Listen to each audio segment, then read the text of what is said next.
You wouldn't notice it by watching him on the football field, but Shanley All-State football player Haley Bucholz has dealt with a lifelong opponent. It's an opponent that robbed him of his confidence as a child and nearly led him to moving to another state before high school. Jody Norstedt shares how Bucholz has dealt with dyslexia and how he's using his experience to spread the word about the learning disability. Haley Bucholz. Shanley senior Haley Bucholz can make the game of football look easy.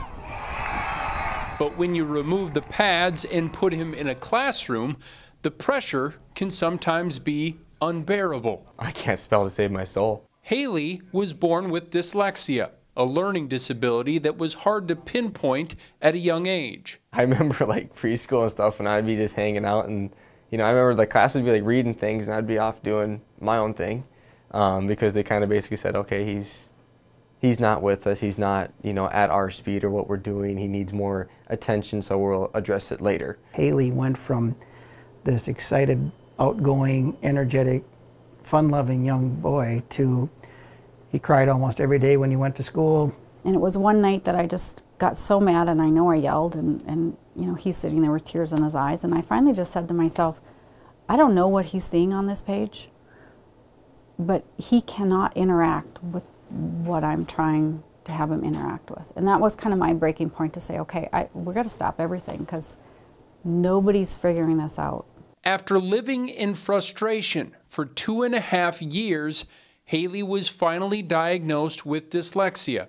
The family spent 6 months taking him every week to the nearest dyslexia tutoring center located in St. Paul.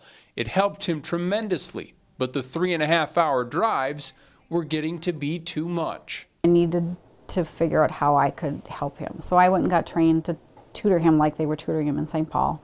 And when I was at that training, realized that it was 1 in 5. And knowing the extent that we had to go to just help him survive in our world of letters and words, I just knew that we needed to figure out how to help more kids.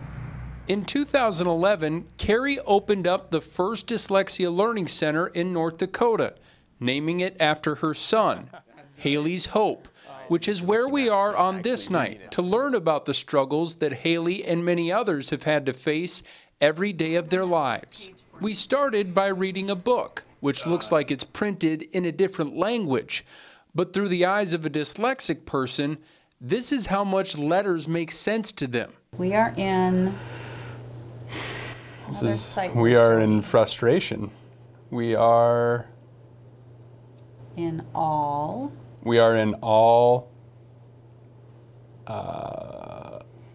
You're frustrated. You're trying very hard and you can't look back because you're guessing and you're trying to memorize what you're looking at, not actually reading it. If you don't know what that letter individually means or what that phonetically sounds like, you can't read. Fissures cause you to become... Now that you've gotten a glimpse of the challenges Haley faces, you probably understand why he nearly decided to move to Massachusetts before his 8th grade year to attend the Landmark School.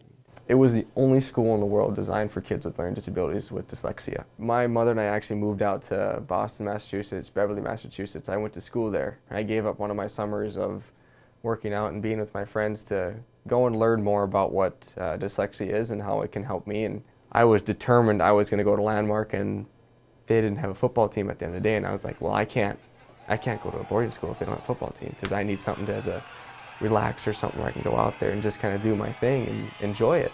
That's exactly what he's done playing for the Deacons. He's on his way to becoming a 3-time All-State selection for a program that has embraced him. We've really changed our playbook to meet his needs too, because obviously he struggles with directional stuff, so we've really adjusted what we do offensively to help him play faster. It's truly one of those things that I actually kind of just went out there and didn't have to think very much about it, and I actually had success in it. A lot of things when I was growing up I didn't have success in. Are you ready? I think challenges make you who you are, and the ones that I've went through have made me who I am, and I wouldn't change them at all. Haley and the Deacons host Jamestown in a state semifinal tomorrow. He also received some great news a few weeks ago when he was selected to play in the Blue Gray Bowl football high school All-American game on December 17th.